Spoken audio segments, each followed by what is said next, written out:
علیکم ورحمۃ اللہ وبرکاتہ۔ الحمد لولیہ والصلاة والسلام علی نبیہ اما بعد، فاعوذ باللہ من الشیطان الرجیم، بسم اللہ الرحمن الرحیم۔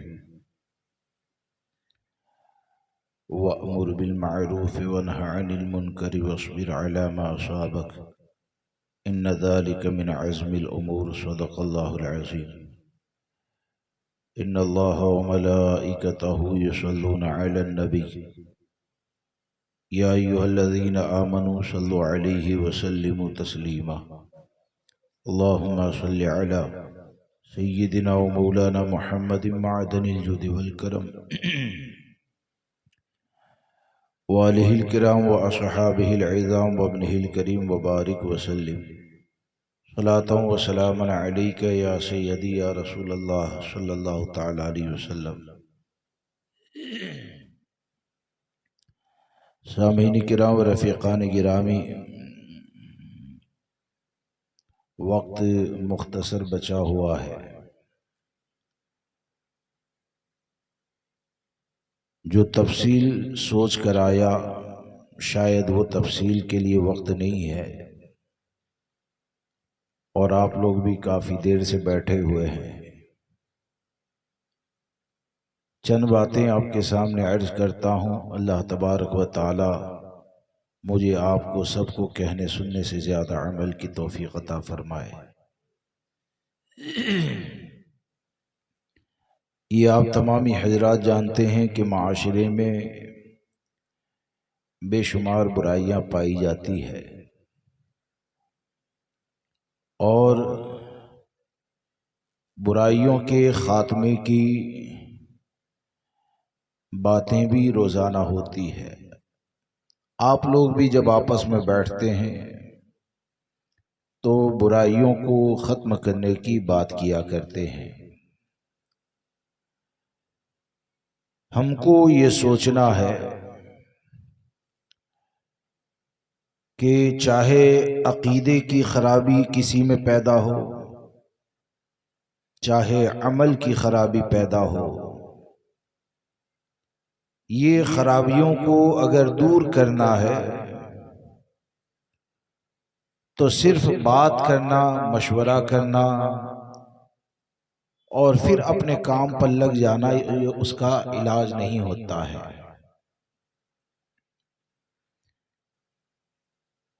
ہمارے بزرگوں نے برائیوں کا جو مقابلہ کیا اور برائیوں کے خاتمے کے لیے جو کوشش کی نا، تو اس کا طریقہ کیا ہے پتہ ہے؟ یہ ایک بات کو سمجھ لیں، اور میرے جانے کے بعد بھی میری اس بات کے اوپر غور کرتے رہیں تو انشاءاللہ ہزاروں برائیوں کا خاتمہ کیسے کیا جائے سمجھ میں آ جائے گا۔ اس ایک بات پر غور کرتے رہیں کہ بزرگوں نے جو برائیوں کا خاتمہ کیا، تو برائیوں کو مٹانے کا انہوں نے جو طریقہ اختیار کیا وہ یہ تھا کہ جب کوئی برائی پیدا ہوتی یا پیدا ہونے کا خطرہ ہوتا تو وہ یہ دیکھتے تھے کہ برائی آ کدھر سے رہی ہے، یا یہ کہ آج کے معاشرے میں یہ برائی پیدا ہونے کا خطرہ کیوں پیدا ہو گیا، سب سے پہلے یہ دیکھتے، اور پھر جب اس تک پہنچ جاتے کہ برائی یہاں سے آ سکتی ہے یا برائی یہاں سے آئی ہے، تو بزرگوں نے یہ کیا کہ برائی کا دروازہ بند کیا۔ کیا کیا؟ برائی کا دروازہ بند کیا۔ آج ہمارا حال کیا ہے پتہ ہے؟ الا ماشاءاللہ، ابھی آپ کو بٹھا دیا جائے، آپ اچھے ہی ہوں گے، لیکن ایک ماحول جو ہے اس کی بات کرتا ہوں کہ آج اگر لوگوں کو بٹھا دیا جائے، حضرت دیوبندیہ زوروں سے پھیل رہی ہے، وہابیہ زوروں سے پھیل رہی ہے، رابضیہ زوروں سے پھیل رہی ہے، اور یہ دیوبندیت پھیلنے کی فکر جو ہے وہ فکر کرنے والا کئی بار ایسا ہوتا ہے کہ دیوبندیت پھیلتی ہے، وہ درد تو ہے لیکن صبح میں اٹھنے کے بعد ہو سکتا ہے اسی کے بارے میں کوئی خبر دے کہ یہ فکر کرنے والا دیوبندی کے ساتھ چائے پی رہا ہے۔ کہہ رہے ہیں کہ لڑکیاں غیروں کے ساتھ جا رہی ہیں، لڑکیاں حرام کاری کے اندر گرفتار ہے، اور یہ فکر کی باتیں کرنے والا صبح میں پتا چلتا ہے کہ اسی کی جوان لڑکی ایکٹیوا پہ بازار خریدی کے لیے جاتی ہے، اور ابا صاحب ہیں وہ اپنے کاروبار کے اندر مشغول ہے۔ آپ نے کبھی غور کیا کہ ہمارے بزرگوں نے برائیوں کا جو خاتمہ کیا نا، تو ایسا نہیں تھا کہ پانی ادھر سے آ رہا ہے تو اس کو بند کرنے کا کوئی راستہ نہ بنائے، ادب باندھ کر بیٹھ جائے اور کہیں پانی میں ہمت ہے کہ ہم کو ڈبائے گا۔ بزرگوں کا یہ طریقہ نہیں تھا۔ بزرگوں کا طریقہ یہ رہا کہ برائیاں جب بھی پیدا ہوتی ہے تو انہوں نے برائیوں کے خاتمے کے لیے کوشش کی ہے، دروازے کو بند کیا ہے۔ ایک مثال میں آپ کو دیتا ہوں، اور اس کو کوئی بے حیائی کی بات نہ سمجھے، اشارے میں آپ سمجھ لیں کہ سرکار سیدنا فاروق اعظم رضی اللہ تبارک و تعالیٰ کا نام مبارک سنا ہے نا؟ ارے بولیے، سنا ہے نا؟ ٹائم زیادہ ہو گیا، نہیں لوں گا ٹائم زیادہ۔ حضرت سرکار سیدنا فاروق اعظم رضی اللہ تبارک و تعالیٰ، آپ جانتے ہیں کہ آپ کی حکومت وہ ہے کہ آپ رات میں گشت کے لیے نکلتے تھے، یعنی لوگ کس حالت کے اندر ہیں۔ تو ایک بار جب آپ نکلے، اس کو حضرت امام جلال الدین سیوطی رحمت اللہ تعالی علیہ نے لکھا ہے، خلاصہ عرض کروں کہ جب آپ نکلے تو آپ نے ایک مکان سے ایک عورت کی آواز سنی جو عشقیہ اشعار گنگنا رہی تھی، مرد کی یاد میں عشقیہ اشعار وہ گنگنا رہی تھی۔ فاروق اعظم رضی اللہ تعالیٰ نے اس مکان کے اوپر نشان کیا اور آپ نے فرمایا اس عورت کو صبح میں میرے پاس لایا جائے۔ صبح میں جب وہ عورت آئی تو فاروق اعظم ارشاد فرماتے ہیں کہ رات میں تمہارے مکان سے عشقیہ اشعار کی جو آواز آ رہی تھی تو یہ کس کی یاد میں اشعار پڑھے جا رہے تھے؟ تم نے کوئی گناہ تو نہیں کیا؟ وہ عورت کہتی ہے کہ امیر المؤمنین، میرے دل میں اللہ کا خوف پایا جاتا ہے، میں نے کوئی گناہ نہ کیا، کوئی حرام کاری نہ کی۔ تو پھر آپ فرماتے ہیں کہ بتاؤ تو صحیح کہ یہ جو ستاروں سے کھیلنے کی باتیں ہیں اور اپنی خواہشات کا جو اظہار کر رہی تھی، تو یہ اشعار کس کی یاد میں پڑھے جا رہے تھے؟ تو وہ عورت عرض کرتی ہے کہ حضور میں اپنے شوہر کو یاد کر کے پڑھ رہی تھی۔ کیا کر کے؟ شوہر کو یاد کر کے۔ فاروق اعظم سوال کرتے تمہارا شوہر کہاں ہے؟ بولے کہ میرا شوہر جہاد کے اندر گیا ہے۔ اب یہاں پر فاروق اعظم نے کیا کہا؟ فاروق اعظم نے یہ نہیں کہا کہ یہ 1000 دانے کی تسبیح لو، اس کو ختم کرو، تمہارا شوہر تو اللہ کی حدود کی حفاظت کے لیے گیا ہے، اللہ کی راہ میں گیا ہے۔ فاروق اعظم نے اوراد و وظائف کا نہیں کہا۔ جب فاروق اعظم رضی اللہ تبارک و تعالیٰ نے دیکھا کہ ایک مرد اور عورت میاں بیوی کی دوری آنے والے وقت میں کوئی گناہ کا دروازہ کھول سکتی ہے، آنے والے وقت میں حرام کا دروازہ کھل سکتا ہے، تو فاروق اعظم رضی اللہ تبارک و تعالیٰ نے اپنی شہزادی سے سوال کیا کہ یہ بتاؤ کہ عورت مرد کے بغیر کتنے وقت تک رہ سکتی ہے؟ شرما کر انہوں نے ایسے اشارہ کیا تو جہاں تک اسلامی حکومت پائی جاتی تھی، فاروق اعظم نے قانون بنا دیا کہ کوئی بھی مرد چاہے جہاد میں گیا ہو، اس کے اوپر لازم ہے کہ 4 مہینے سے پہلے آ کر اپنی بیوی سے ملاقات کرے۔ آپ نے کبھی سوچا کہ اس اصول کے ذریعے کیا تعلیم دی گئی کہ جب فاروق اعظم نے یہ دیکھا کہ میاں بیوی کی دوری یہ گناہ کا ذریعہ ہو سکتی ہے، تو فاروق اعظم رضی اللہ تبارک و تعالیٰ نے اس عورت کے حق کو ادا کرنے کے لیے یہ انتظام فرمایا کہ شوہر اتنے وقت میں اپنی بیوی کے پاس آئے۔ اب اس اصول سے کیا سمجھ میں نہیں آتا ہے کہ آج ہمارے لیے ہزاروں جو برائیاں پائی جاتی ہے، اگر ان برائیوں کو ختم کرنا ہے تو اس اصول کی روشنی میں اگر آپ دیکھیں تو ایک رات کے اندر برائیوں کا جنازہ نکل سکتا ہے۔ مثال کے طور پر فاروق اعظم نے یہ جو اصول عطا فرمایا کہ وہ عورت کو بلانے کا انتظام کیا جائے تاکہ گناہ کا دروازہ نہ کھلے۔ اب آپ اس اصول کو یاد رکھ کر بتائیں اور سوچیں کہ آج اگر دیوبندیت پھیلتی ہے، آج اگر وہابیت پھیلتی ہے، تو آپ یہ سوچیں کہ وہابیت پھیلتی کیوں ہے، آپ یہ سوچیں کہ دیوبندیت رافضیت پھیلتی کیوں ہے۔ تو جب ہمارے آقا صلی اللہ تعالی علیہ وسلم نے یہ فرما دیا ایاکم و ایاہم لا یضلونکم ولا یفتنونکم، کہ تم ان سے دور رہو، ان کو اپنوں سے دور رکھو، کہیں وہ تم کو فتنے میں نہ ڈال دے، کہیں وہ تم کو گمراہیت میں نہ ڈال دے۔ اب ہمارے آقا صلی اللہ تعالی علیہ وسلم نے گمراہیت سے بچانے کے لیے ہم غلاموں کو یہ طریقہ عطا فرمایا کہ جس جگہ پر بد مذہبیت پائی جاتی ہے ان سے دوری کو بنا لینا یہ ایمان کی حفاظت ہے، ان کے قریب جانا یہ گمراہیت کا ذریعہ ہے۔ تو اصول کیا بتاتا ہے؟ جو بھی سنی اپنے ایمان عقیدے کی حفاظت کرنے والا ہے وہ بد مذہبوں کے ساتھ ایک پلیٹ میں کھا کر یہ نہیں کہتا ہے کہ ہم تو سنی بن کر ہی رہیں گے اور سنی بن کر ہی جائیں گے۔ جو بھی رافضیت سے بچنا چاہتا ہے وہ رافضیوں کے قریب بیٹھ کر یہ نہیں کہتا ہے کہ ہم گستاخ صحابہ سے بچ جائیں گے۔ ارے حقیقت یہ ہے کہ جو بھی ان لوگوں سے بچنا چاہتا ہے تو بچنے والوں کا عمل تو یہی ہوتا ہے کہ وہ اپنے عمل سے یہ کہتا ہے کہ انہیں جانا، انہیں مانا، نہ رکھا غیر سے کام، للہ الحمد میں دنیا سے مسلمان گئے۔ بات سمجھ میں آ رہی ہے؟ اس لیے ہم کو اگر گمراہیت سے بچنا ہے تو حقیقت یہ ہے کہ دیوبندیت وہابیت سے دوری کو اختیار کرنا پڑے گا۔ آج کے ماحول میں اور حالات میں آپ دیکھیے کہ ہمارے لیے کتنی بڑی آزمائش ہے، اور یقیناً یہ آزادی فکر کا نتیجہ ہے،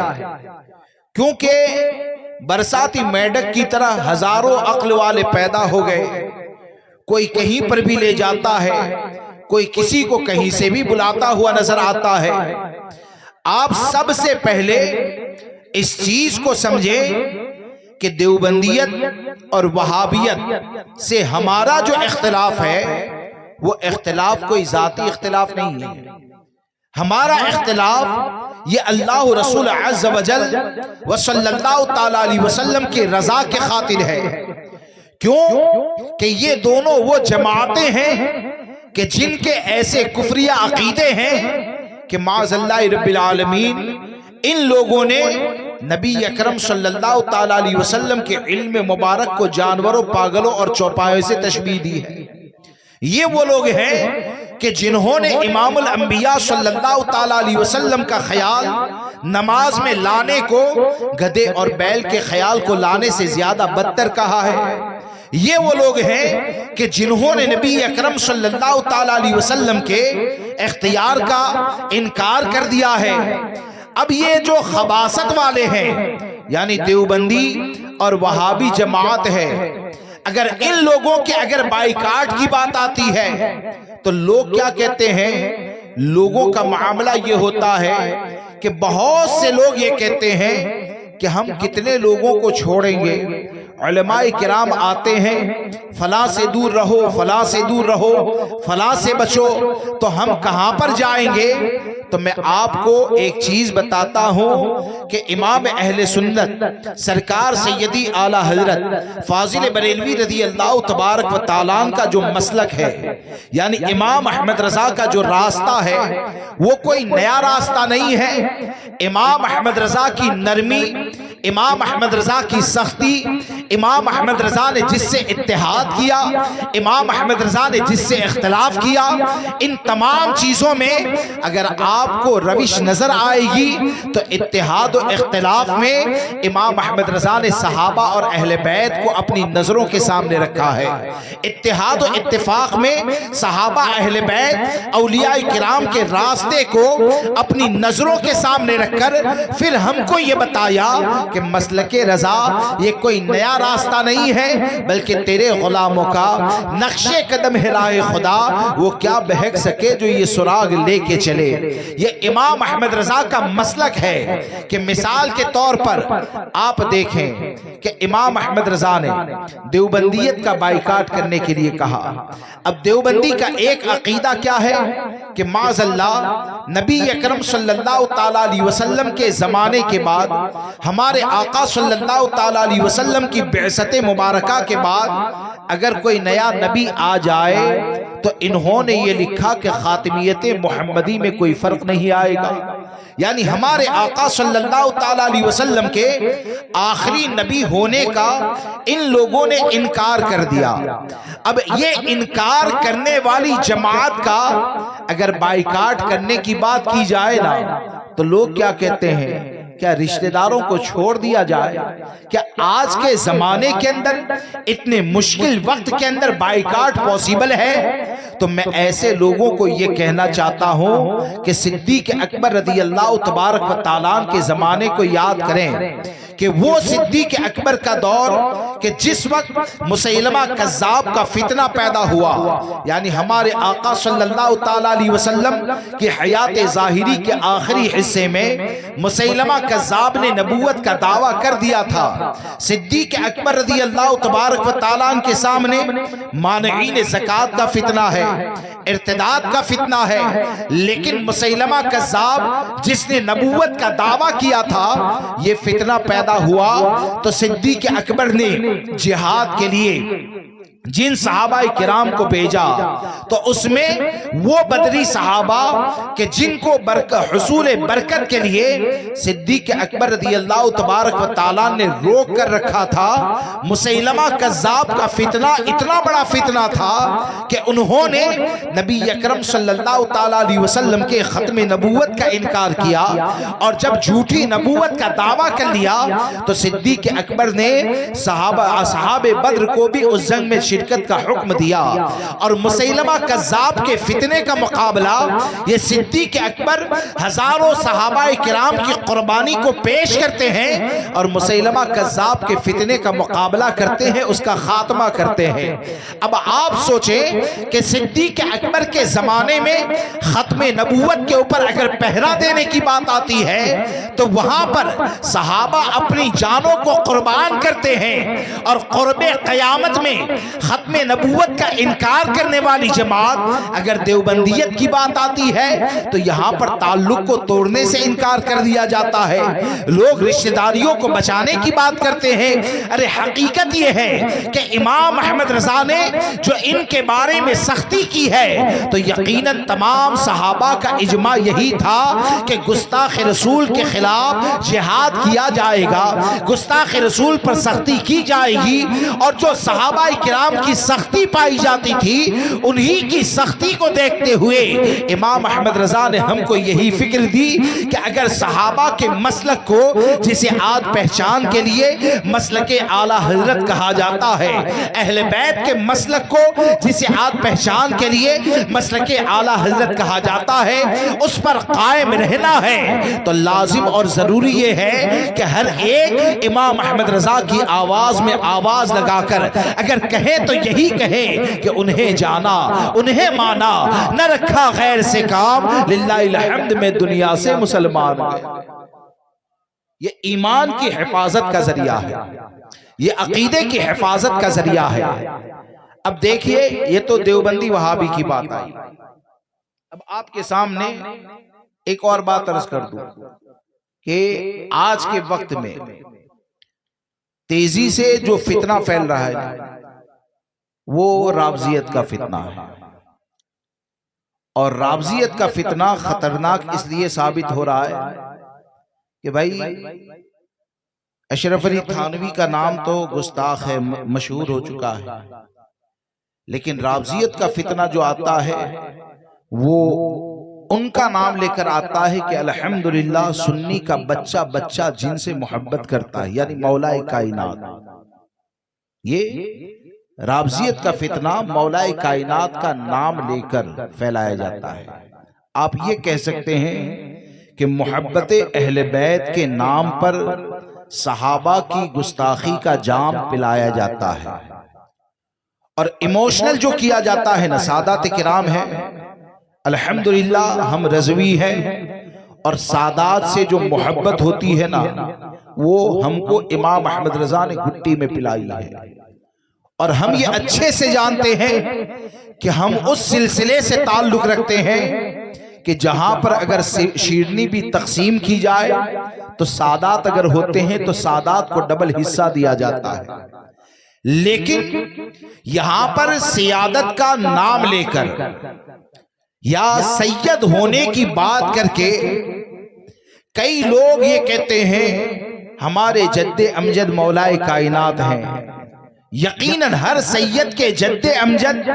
مولا کائنات ہے، اس سے کوئی انکار نہیں کرتا ہے، لیکن یہ کہ سادات کرام کی جو نسبت پائی جاتی ہے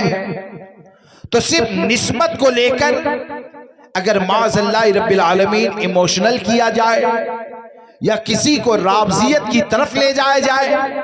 تو ہم یہ کہنا چاہتے ہیں کہ جہاں پر سید کے ادب میں نسبت مصطفیٰ پائی جاتی ہے وہیں پر صحابہ کے ادب میں بھی نسبت مصطفیٰ ہی پائی جاتی ہے۔ صحابی بنتا کیوں ہے؟ صحابی بنا کون ہے؟ کہ جس نے ایمان کے ساتھ نبی اکرم صلی اللہ تعالیٰ علیہ وسلم کو دیکھا یا نبی اکرم صلی اللہ تعالیٰ علیہ وسلم کی صحبت پائی اور ایمان کے ساتھ دنیا سے رخصت ہوئے، تو یہ تو ایسی عظمت والی جماعت ہے کہ جس جماعت کے حوالے سے ہمارے آقا نے یہ فرمایا صلی اللہ تعالیٰ علیہ وسلم کہ جس نے مجھے دیکھا یا میرے دیکھنے والے کو دیکھا، یعنی ہر صحابی یہ ایسی فضیلت والا ہے کہ صحابی کا چہرہ اگر ایمان کے ساتھ دیکھے اور ایمان کے ساتھ اگر دنیا سے رخصت ہو جائے تو یہ تو وہ برکت والے چہرے ہیں کہ ہمارے آقا فرماتے ہیں اللہ تبارک و تعالیٰ اس بندے کو دوزخ سے نجات عطا فرماتا ہے۔ اللہ اکبر۔ وہ جماعت صحابہ کہ جن کے چہرے کو ایمان کے ساتھ دیکھنا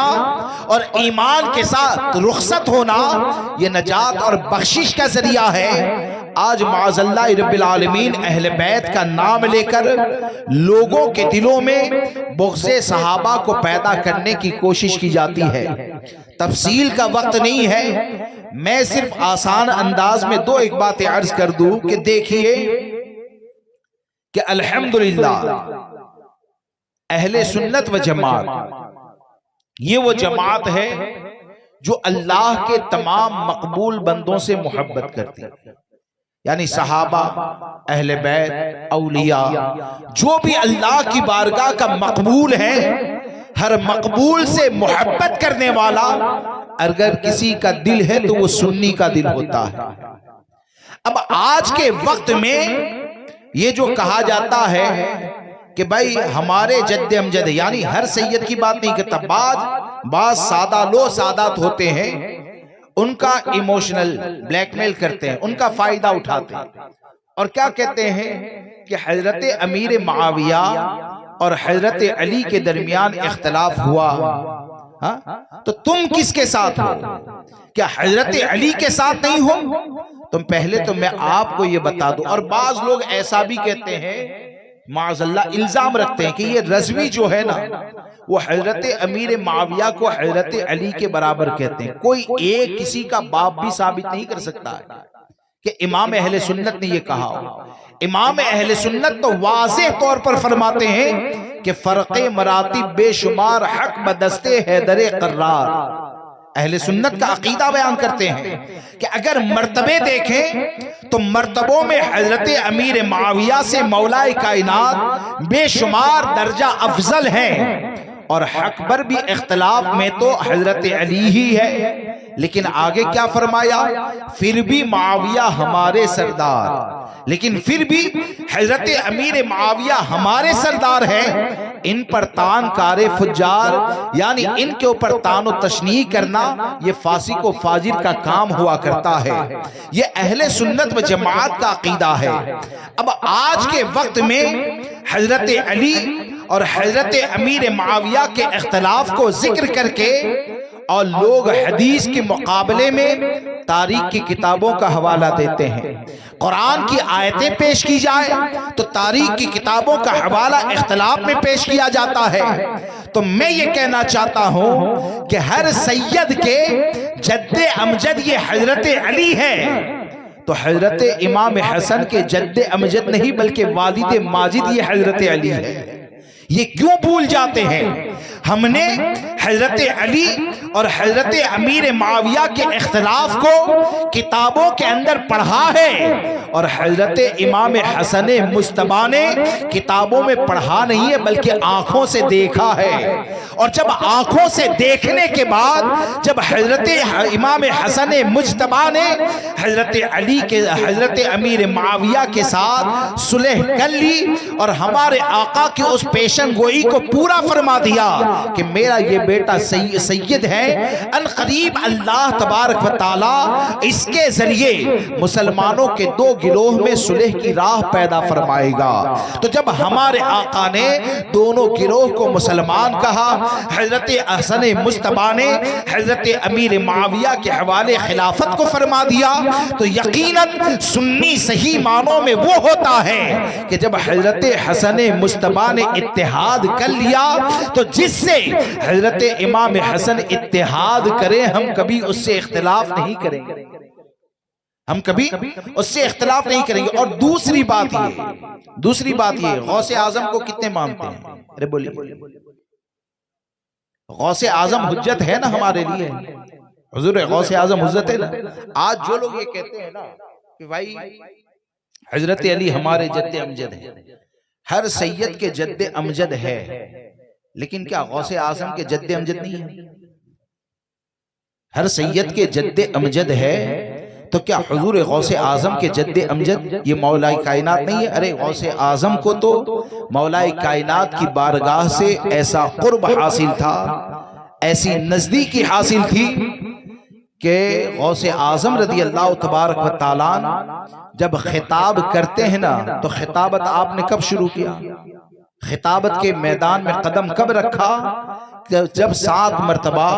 امام الانبیاء صلی اللہ تعالیٰ علیہ وسلم نے اپنا لعاب دہن آپ کے منہ میں داخل فرمایا، اور مولا کائنات نے 6 مرتبہ لعاب دہن یہ غوث اعظم کے منہ میں داخل فرمایا۔ یعنی آپ یہ کہہ سکتے ہیں کہ باب العلم یعنی علم کا دروازہ جو حضرت علی کی ذات ہے، انہوں نے 6 مرتبہ اپنا لعاب دہن غوث اعظم کے منہ میں داخل کیا۔ تو جب یہ لعاب دہن کی برکتیں ظاہر ہوتی ہے نا تو غوث اعظم سے جو بھی محبت کرنے والا ہے وہ غوث اعظم رضی اللہ تبارک و تعالیٰ کی زندگی کو آپ پڑھیں تو غوث اعظم کی زندگی میں آپ کو یہ نظر آئے گا کہ غوث اعظم کی نظر میں صحابہ کرام کی عظمت پر پہرا دینا یہ اتنا لازم تھا کہ وہ دور کہ جس دور میں اگر کوئی رافضیت کے خلاف بولے، اگر کوئی شیعت کے خلاف بولے تو اس کی جان کو خطرہ پیدا ہو جاتا تھا، ایسے وقت میں ہمارے غوث اعظم نے بغیر کسی باڈی گارڈ کے 70,000 کے مجمع میں رافضیت اور شیعت کا رد فرمایا ہے، گستاخ صحابہ کا رد فرمایا ہے۔ جب باب العلم کا فیض جاری ہوتا ہے تو غوث اعظم نے حضرت امیر معاویہ کے حوالے سے بھی یہی پیغام دیا کہ حضرت امیر معاویہ کا ذکر یہ خیر ہی کے ساتھ کیا جائے، امیر معاویہ کا ذکر یہ بلائی ہی کے ساتھ کیا جائے۔ اب آپ سوچیں کہ غوث اعظم کے نام پر 11ویں اگر کوئی کرتا ہے اور 11ویں کرنے والا اگر رابضیت سے محبت کرتا ہے تو حقیقت یہ ہے کہ راہ قادری سے ہٹ چکا ہے۔ اگر قادری بننا ہے، اگر قادری رہنا ہے، اگر قادریوں میں اٹھنا ہے تو حقیقت یہ ہے کہ پوری زندگی گستاخ صحابہ کا رد کرو، صحابہ کرام سے محبت کرو، اہل بیت سے محبت کرو۔ اگر ان سب کی محبت اگر تمہارے دل کے اندر جمع ہو جائے گی تو وہ جامع دل کو کہا جاتا ہے۔ تو امام احمد رضا کی زبان میں یہی کہا جاتا ہے کہ اہل سنت کا ہے بیڑا پار اصحاب حضور، نجم ہے اور ناؤ ہے عطرت رسول اللہ۔ اس لیے اہل سنت و جماعت پر مضبوطی سے قائم رہیں۔ اور آخر میں چلتے چلتے یہ کہ بزرگان دین سے قریب ہونے کے لیے اپنی سوچ اور فکر کو بہتر بنائے۔ اپنی سوچ 10 منٹ بول سکتا ہوں نا، یہ آخری بات کہہ دوں، اپنی سوچ اور فکر کو بہتر بنائے۔ آج کے وقت میں آپ دیکھتے ہیں کہ لوگوں کی سوچ الگ ہو گئی، یعنی بزرگوں کا فیضان، میں یہ نہیں کہتا بزرگوں کے ذریعے مال نہیں ملتا، میں یہ نہیں کہتا، ان کی دعاؤں سے بہت کچھ مل جاتا ہے بزرگوں کے صدقے میں، لیکن یہ کہ بزرگوں کے فیضان کو صرف مال ہی میں تلاش کرنا یا بزرگوں سے محبت مال ہی کے لیے کرنا، یہ میری سمجھ سے باہر ہے۔ چاہے صحابہ ہو، چاہے اہل بیت ہو، چاہے اولیاء کرام ہو، ہر کسی کی بارگاہ کے قرب کا ایک ہی راستہ ہے اور وہ ہے راہ شریعت۔ ہر ایک کے قرب کا ایک راستہ ہے اور وہ کیا ہے؟ وہ شریعت مطہرہ پر عمل کرنا ہے۔ آج کے وقت میں اگر آپ دیکھیں گے تو آپ کو ایسے لوگ نظر آئیں گے کہ نماز کی پابندی نہیں کریں گے لیکن پابندی کے ساتھ غریب نواز کی چھٹی منانے وہاں جائیں گے۔ ایسے لوگ نظر آئیں گے کہ اگر پابندی کے ساتھ چھٹی شریف میں گئے، اگرچہ نماز کی پابندی نہیں کی، اگرچہ نماز کے پابند نہ ہو، غوث اعظم کا لنگر بنائے، مالدار ہو گئے، تو وہ کیا سمجھتے ہیں؟ غریب نواز کا کرم مجھ پر ہو گیا، میں مالدار بن گیا، غوث اعظم کا کرم مجھ پر ہو گیا، میں مالدار ہو گیا۔ تو اس بات کو یاد رکھ کر چلیں کہ غوث اعظم، غریب نواز، اعلیٰ حضرت تاج الشریعہ کا کرم جس پر بھی ہوتا ہے نا،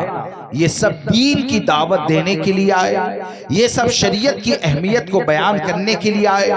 ان لوگوں نے اپنے ذریعے لوگوں تک دین کو پہنچایا، شریعت کے احکام کو پہنچایا۔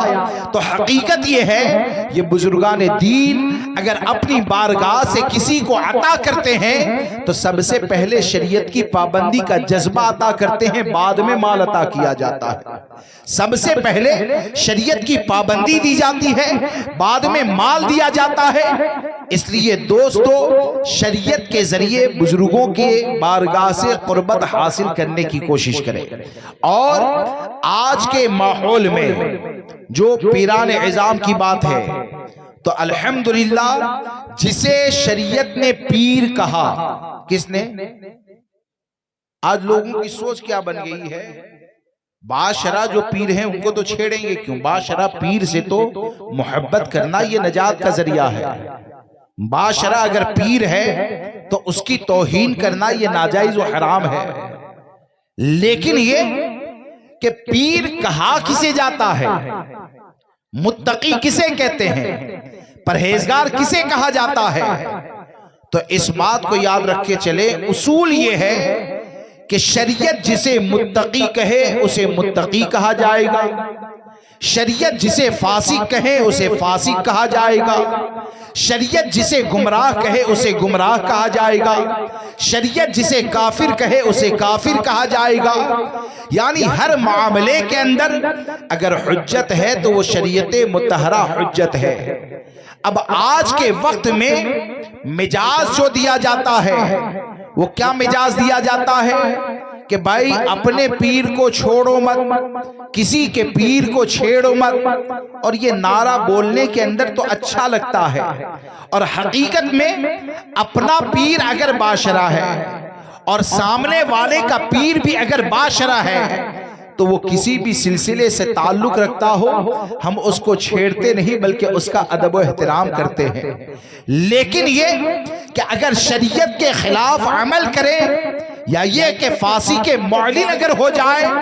تو حقیقت یہ ہے کہ ایسے معاملات میں حجت یہ شریعت ہوا کرتی ہے، ان کا عمل نہیں ہوا کرتا ہے۔ مثال کے طور پر میں آپ کو ایک مثال دے کر اپنی بات کو آگے بڑھاؤں کہ ایک ہی مثال پر بات کو ختم کر دیتا ہوں، آپ لوگ بھی تھکے ہوئے ہیں، کہ آج کے وقت میں تصویر کشی جو ہے، تصویر کشی کا معاملہ، اس کو بعض لوگوں نے بریلی اور دوسری خانقاہ کے اختلاف کا نام دے دیا۔ تو یہ بریلی کا اختلاف دوسری خانقاہ سے یہ نام نہیں ہے۔ تصویر جو حرام ہے نا، تو تصویر کو حرام یہ کسی اور نے نہیں بلکہ ہمارے آقا صلی اللہ تعالی علیہ وسلم نے تصویر کو حرام فرمایا۔ ہمارے آقا نے تصویر کو حرام فرمایا، اور پھر یہ کہ تصویر چاہے کیمرے کے ذریعے ہو، چاہے کاغذ کے اوپر ہو، چاہے کپڑے کے اوپر ہو، چاہے ویڈیو شوٹنگ کے ذریعے ہو، تصویر کے حرام ہونے کی علتوں میں سے ایک اہم علت یہ ہے جس کو حدیث پاک میں بھی بیان کیا گیا کہ اللہ تبارک و تعالیٰ کی تخلیق کی نقل کرنا، یعنی اللہ نے یہ جو چہرہ عطا فرمایا ہے نا اس کی نقل کرنا۔ مصور حقیقی کون ہے؟ هو الذی یصورکم فی الارحام کیف یشاء، قرآن کا اعلان۔ مصور حقیقی یہ اللہ کی ذات ہے۔ اب اگر چاہے کوئی ویڈیو کے ذریعے تصویر لے، چاہے کیمرے کے ذریعے تصویر لے، چاہے کسی اور کے ذریعے تصویر لے، جب حدیث پاک میں یہ فرما دیا گیا کہ اس سے بڑھ کر ظالم کون جو اللہ کے بنائے کی نقل کرے، تو نقل کرنے والا ہاتھ سے نقل کرے گا تب بھی حرام ہے، کیمرے کے ذریعے نقل کرے گا تب بھی حرام ہے، ویڈیو کے ذریعے نقل کرے گا تب بھی حرام ہے۔ اور جو چیز ہمارے آقا صلی اللہ تعالی علیہ وسلم حرام فرما دے وہ حرام ہی رہے گی۔ تو بریلی کا جو موقف ہے یا حضور تاج الشریعہ کا جو اعلان ہے، وہ حضور تاج الشریعہ کا اعلان یہ ہے کہ حضور تاج الشریعہ نے ہم پر یہ احسان فرمایا کہ جب لوگ آزاد ہونے لگے تو حضور تاج الشریعہ نے ہمارے دل میں پیغام مصطفیٰ کی حفاظت فرمائی ہے۔ حضور تاج الشریعہ نے شریعت کے حکم کو ہم تک پہنچایا ہے۔ لہذا دوستو شریعت مطہرہ کی پابندی کریں، اور اس بات کو یاد رکھ کر چلے کہ شریعت یہ سب پر حجت ہے، شریعت کے اوپر کوئی بھی حجت نہیں ہو سکتا ہے۔ اور پھر یہ کہنا کہ ایسے وقت میں اگر رد کریں گے تو ایسا ہوگا، تو میں صرف آپ کو یہ کہتا ہوں کہ مسلک اعلیٰ حضرت جو ہے نا وہ صرف دیوبندیت وہابیت کے رد کا نام نہیں ہے۔ آپ فتاوی رضویہ شریف کا مطالعہ کریں، تازیہ داری اور ڈھول بجانے والوں کا بھی رد کیا گیا ہے۔ آپ اگر مطالعہ کریں گے بے نمازیوں کا بھی رد کیا گیا ہے، آپ مطالعہ کریں گے جھوٹے صوفیوں کا بھی رد کیا گیا ہے، آپ مطالعہ کریں گے جھوٹے پیروں کا بھی رد کیا گیا ہے۔ یعنی مسلک رضا، فکر رضا ہم کو یہ بتاتی ہے کہ ہم کسی کا رد کریں یا کسی کی تعریف کریں۔ رد کرنے میں بھی خواہشات نفسانی کا دخل نہ ہو، تعریف کرنے میں بھی خواہشات نفسانی کا دخل نہ ہو۔